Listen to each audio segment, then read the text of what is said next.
Trowbridge is the county town of Wiltshire, and a town with a long and rich history. It was first mentioned as a Saxon village in the Domesday Book. In the Middle Ages it had a castle and became a borough with a market. By the early 1800s it had grown into one of the most heavily industrialised towns in southern England on the back of its woolen trade. This history has been chronicled in some detail by several local historians, most notably Ken Rogers, and a number of books and pamphlets have been produced. Now our aim is to put some of this work in a different, perhaps more accessible format.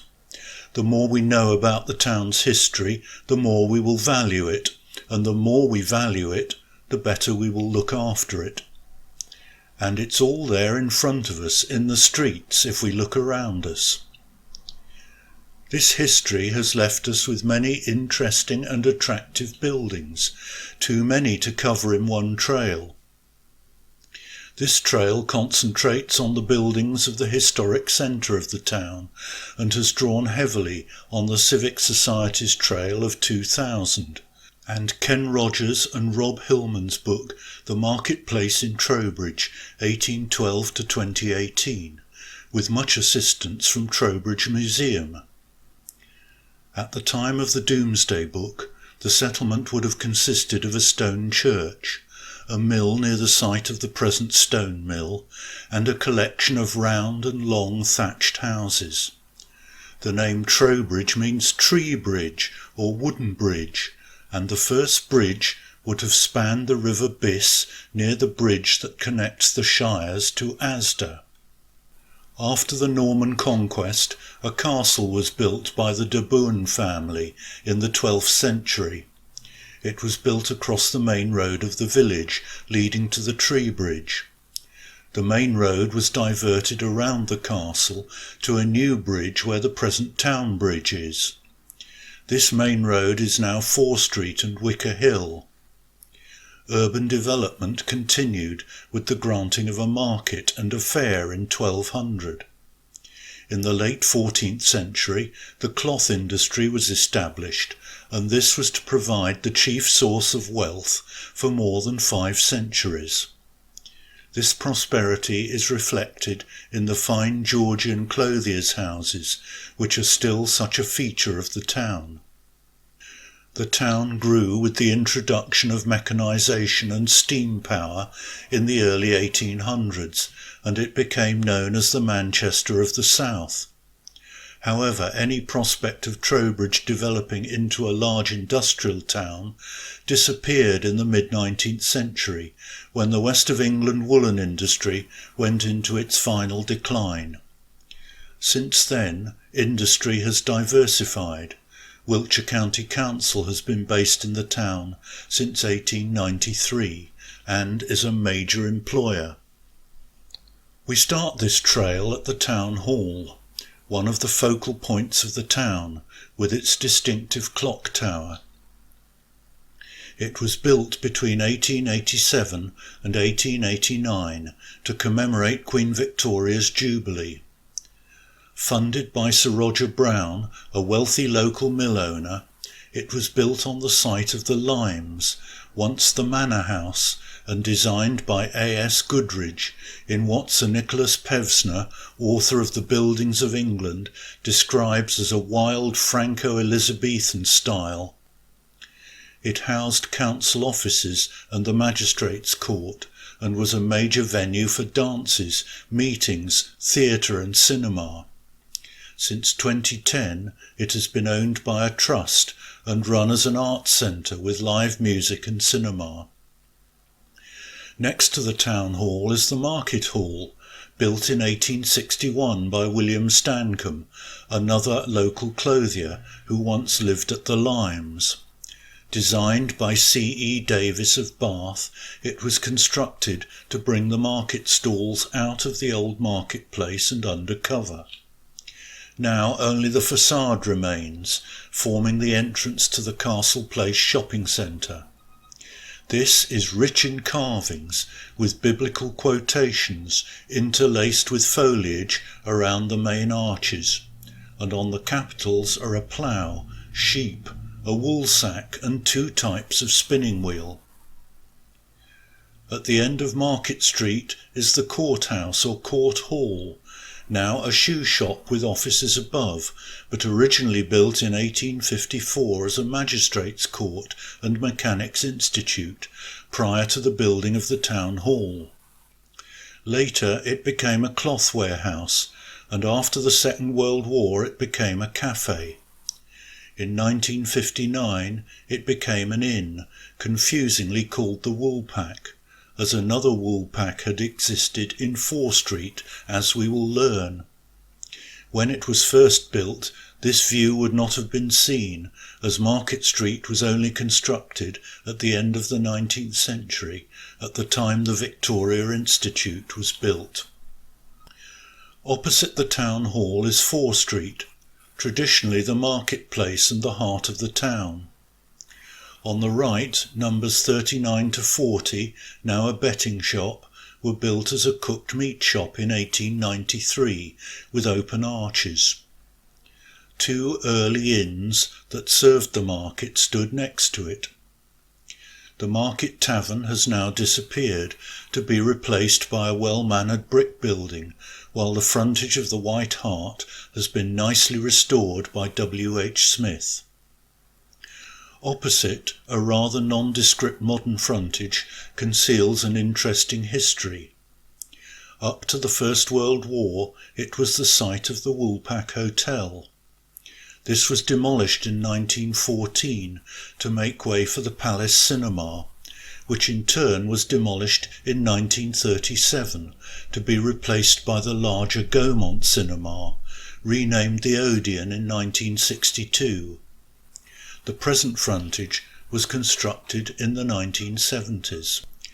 Across the road again, we come to the first of the Grand Clothiers' houses, now the HSBC, but originally built around 1730 by John Watts, who returned from making his fortune in Portugal.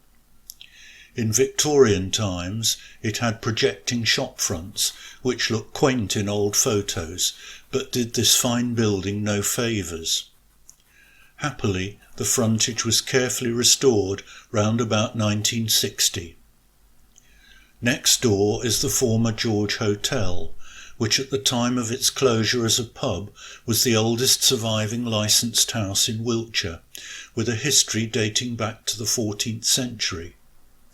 At the time of its change of use, the frontage was accurately rebuilt and thus survives as an important element in the townscape. The George was the focus for many communal celebrations, when the exterior was often lavishly decorated. Now we are at the centre of the town's old marketplace and the site of the market cross, picked out in dark paviers outside Starbucks. Henry VIII's historian John Leyland likened it to the High Cross in Malmesbury, so it may have looked something like this. It was taken down in about 1784. The building housing Starbucks also has an interesting history. It was the shop in which Henry John Nee started his house furnishing business in 1880. Nee's department store became a Trowbridge institution, of which more in a minute. In 1936 it was taken over by Burton's the tailors, who refronted it in their house style, which remains to this day. Crossing over, we see a group of buildings which are relatively late arrivals on the scene. The marketplace originally extended to Red Hat Lane, named after an inn with a cardinal's hat for its sign. Market stalls gradually encroached onto the marketplace and became permanent buildings. The half-timbered buildings date to the late 1920s, replacing earlier structures. The 3-storey block to their right also tells an interesting story. Look up and you will see a row of 5 fine arched windows above Costa Coffee, and another story above them. This building was designed by William Smith for James Bevan in 1865, one of several buildings we will encounter by Smith in the Italianate style. The original building had an equally impressive arcade of arches on the ground floor. Bevan was in the same line of business as Henry Nee, and the two were great rivals. In 1887, Nee built a grand new 3-storey shop right next to Bevan's building, on the site at the junction of Fore Street and Castle Street, created as a result of widening Castle Street. This is pretty much the building we see today, with some details removed. At this time, Bevan disposed of his business to Burgess & Co., yet it was Bevan who built a new extension to his store in 1889, in a design that was quite modern for the time.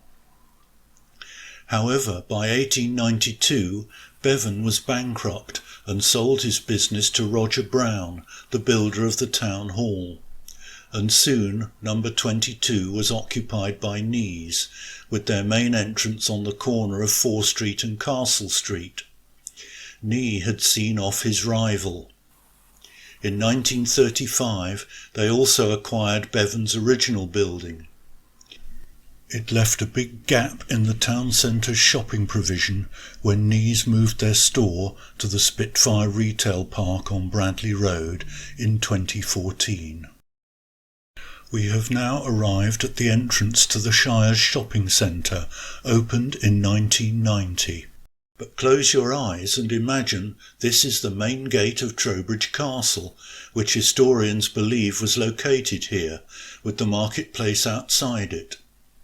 The castle was originally a Motte and Bailey structure, containing mainly wooden structures, but remains of a stone-built Anglo-Saxon church have been found there. The castle may have been replaced by a stone structure, as Leyland speaks of the remains of 7 great towers. It saw action in the civil wars of the 12th century between Stephen and Matilda. Scanty remains of the castle walls and ditches were said to have been visible until 1812, when the site was sold and covered in cloth mills. At that time, it was said that people could remember the castle ditch, some 34 feet deep, fenced off with wickerwork, like an early version of Harris fencing, which is said to have given Wicker Hill its name. We now go into the Shires, but the fact that we are in a modern shopping centre does not mean we have abandoned historic Trowbridge. The Shires was carefully constructed around and under Home Mill, which was built in 1862, after a fire had destroyed a group of earlier buildings. The main building, originally 5 stories high, has an elaborate design of brick with stone facings. But after it was again damaged by fire in 1931, the top floor was removed. This building now houses Trowbridge Museum on its upper floors. Next to the mill buildings is the former Bethesda Chapel of 1823. They were once side by side on Court Street.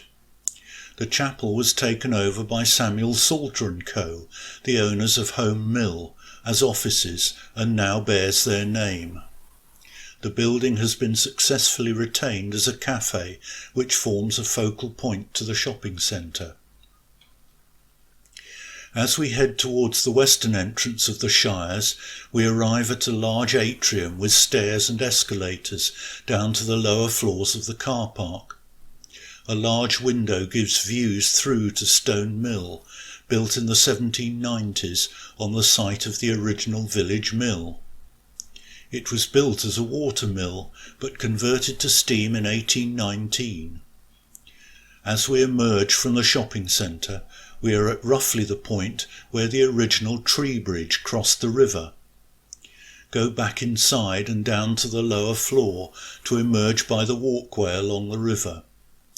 Turning right, we head towards the town bridge and 2 of the town's most interesting buildings, the Handel House and the Blind House. Handel House sits on a bridge astride the river. It is recognisable by its distinctive perforated brick facades. Once a common feature of the West of England cloth industry, these structures were used to dry teasel heads, used for raising the nap on woolen cloth. Built in 1844, this is one of the very last to survive in England. Across the river is Studley Mill, built in 1860 by Charles and Richard Gain. Now known as Clark's Mill, it has been converted to apartments. A short distance away is the town bridge, which has been the main crossing point of the river since the castle was built. The present structure was built by Esau Reynolds in 1777. Next to the bridge is the Blind House, blind signifying that it has no windows. It was built in 1757 and was the town's lock-up until a police station opened near the railway station in 1854. Prisoners included those awaiting trial at Salisbury and those who had just imbibed too freely at the local inns. It has 2 cells, each having a bench for a bed and a latrine. Stocks and a ducking stool stood nearby, but had disappeared by 1850. Across the road is a building which looks rather ordinary at first sight, but has an interesting history. It was built in 1915 for Barnes Brothers, whose initials can be seen on one of the capitals above the showroom windows, as can the date. It is thought to be one of the first purpose-built garages and car showrooms in the country. It was originally built of brick with stone dressings. Later a white render was applied. It became a bathroom showroom, but is now vacant. It is located in an important position by the bridge at what is a gateway to the town centre. Kitchener's Court on the junction with Hill Street was formerly the Kitchener's Arms public house and was once known as the King of Prussia. It was built in the early 18th century of ashlar stone, now rendered and converted to flats.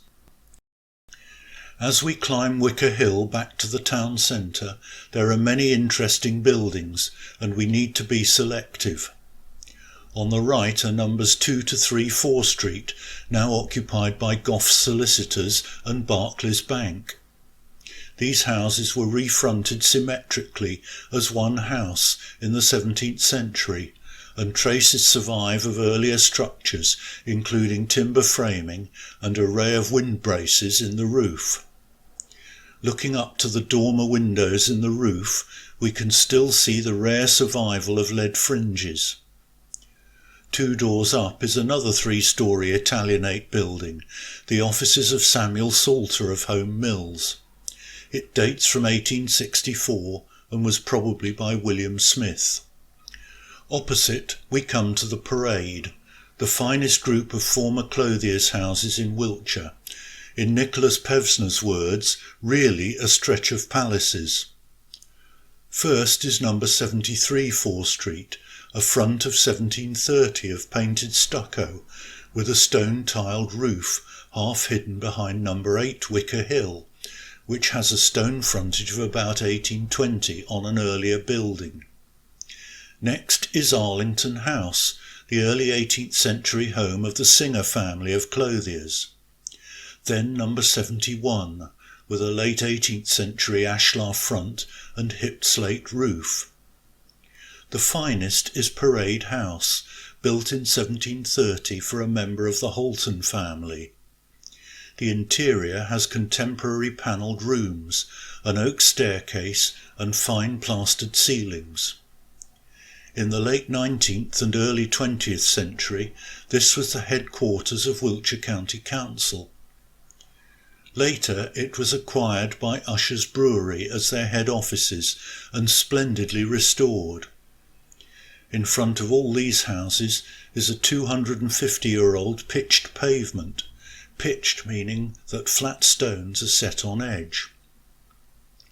At the top end, the group steps out in stages.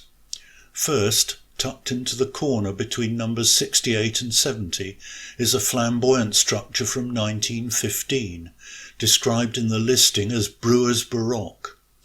Designed by W. Snellam, it perfectly complements the group. Number 68 is a fine example of genuine vernacular Baroque, built before 1723 for Nathaniel Holton. In the late 19th century, the ground floor was skirted on three sides by Baxter's Arcade, selling china and glass and other home furnishings. The arcade ran through at the back of the house as far as Manvers Street, but no trace of it remains. Set forward again is a facade of about 1700, hiding an interesting building of the 16th and 17th centuries.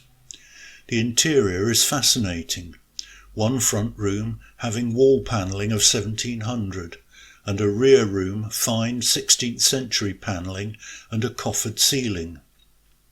The timber framing visible on the first floor still shows the original carpenter's marks on the joints.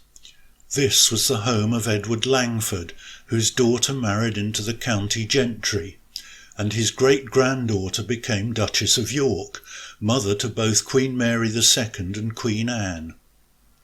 This building housed the Conservative Club in the late 19th and early 20th century. Parade House and number 68 merit Grade 1 listed status. Across Manvers Street is Lloyd's Bank, housed in what is regarded as the finest Georgian building in Wiltshire. It was built around 1730 for John Cooper, another prominent clothier. Pevsner called it so grand as to call to mind Genoa, and the frontage seems to have copied the central section of the facade of Durham Park, north of Bath. Fine original plaster ceilings have been faithfully copied by the bank during refurbishment. This building also has Grade 1 listed status. Next door, the Georgian stone front of number 63 hides a late medieval timber-framed building, the pointed gable ends of which can be seen above the parapet. The interior contains many features of the original building, including a well, fireplaces and the hall. The Nat West Bank is a good classical building of 1851 in Italian Renaissance style. It was built as a bank and has always been one. Next door is an unusual facade built in 1879 as a music salon by Henry Millington. Originally, it possessed an all-glass frontage under the stone arch. Number 58, Corals, appears to have reconstructed half-timbering, but this hides a very old timber frame building with many original roof timbers. As we return to the marketplace, many of the buildings on our left still reflect the burgage plots of medieval times. These were long narrow plots, maximising the number of properties on the frontage, which stretched from Fore Street, or Front Street, to Back Street, which runs parallel to it, much of which is now called Church Street. On the other side of the road, the buildings are the successors of those that would have originally clustered against the castle wall. They still retain a remarkable variety above the shop fronts. Having retraced our steps as far as the site of the market cross, we now turn left into Church Walk and the churchyard of St James's Church. This was founded on the edge of the marketplace in around 1200. It was long known as the New Church, as it replaced the Anglo-Saxon one in the castle precinct. The tower and spire are 14th century and the remainder 15th century, but it was much restored in 1847 to 1848 by Manners and Gill, who seem to have copied the original accurately. Later, in 1990, the spire blew down and crashed through the medieval wooden ceiling of the nave, causing severe damage. There is a monument in the chancel to the poet George Crabbe, who wrote Peter Grimes, and is probably the church's best-known rector. Heading round the west side of the church, we come to the tomb of Thomas Helica, hanged aged 19 in Salisbury for allegedly taking part in the burning of a mill at Semmington in 1803, which he probably had nothing to do with. The tomb is very grand for a mill worker, reflecting his status as a trade union martyr. Taking the path that leads across the churchyard towards the end of Union Street, we can see across the road the almshouses erected in 1861 and the former national schools built in 1842, both by the Reverend John Hastings, rector of Trowbridge from 1841 to 1869. Hastings was also responsible for the restoration of the church, the opening up of the churchyard and the widening of Church Street. He is buried in Trowbridge Cemetery in a fine mausoleum that was restored by the Civic Society. Now we turn right up Church Street. Between numbers 7 and 9 on the left is the gateway to Emmanuel Baptist Church. The gate piers support a beautiful cast and wrought iron overthrow supporting a lantern. The church itself is set back beyond a pleasant enclosed churchyard. This was founded in 1736 and renovated in 1902. Inside is a well-preserved gallery running around almost all 4 walls. It is now home to West Wilt's vineyard and known as Emmanuel's Yard. Numbers 9 to 11 Church Street were once a single house, which is reckoned to be the oldest surviving secular building in the town. It is a medieval hall house with crosspiece, which probably dates from the 15th century, contemporary with the rebuilding of the parish church. Tree ring dating indicates a date of around 1438. It has been well refurbished in recent times. Opposite, the picturesque shops in Church Walk have evolved from market stalls set up in the churchyard. Further up on the right-hand side above the Polish supermarket, formerly the Co-op, was the Psychic Pig, once Trowbridge's premier music club. In 1991, a band called Only on a Friday was booked. When they turned up, they insisted on being called Radiohead, so this was their first gig under that now famous name. Opposite the end of Church Street is the 1960s post office building. Nothing special, says Pevsner. This replaced the Roundstone Hotel, which had 2 stories of Italianate arched arcades, similar in style to Bevan's shopfront on 4 Street, and we can speculate that it was designed by William Smith. On the opposite corner is a much better example of modern architecture, the former Halifax Building Society, now Fabric Magic. Silver Street leads back towards the town hall. On our left we soon come to Pitman House. Originally built in the late 18th century, but much altered since, this was the house of Samuel Pitman, father of Isaac, the inventor of shorthand. Samuel's cloth factory, which he ran from 1829 to 1836, was in the yard behind the house. The yard now contains a picturesque row of shops and leads to St George's Works, a recently completed block of flats overlooking the park. Beyond this is the former Hayden's Works, again on the left. George Hayden came to Trowbridge in 1814 from Birmingham and set up a firm of millwrights and makers of steam engines and machinery. The firm subsequently became world famous for heating and ventilation systems for large buildings, including Windsor Castle by special request of King George V, and the Houses of Parliament.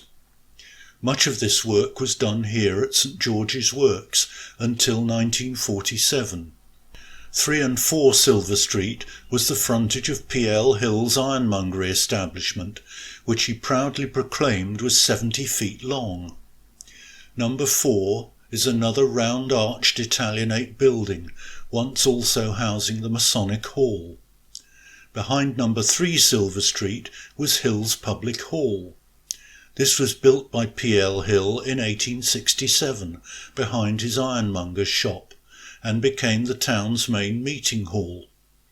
In 1910 it became the town's first cinema, known as Albany Ward's Picture Palace and Skating Rink, and later Albany Ward's Electric Palace of Varieties. This gives the Albany Palace pub, which now extends into the building, its name. It was Ward who established the cinema in 4 Street in 1914. The building later became Fear Hill's department store, followed by Dingle's and M & Co. And now we are back at the Town Hall, a fitting place to end our exploration of some of Trowbridge's best and most interesting buildings.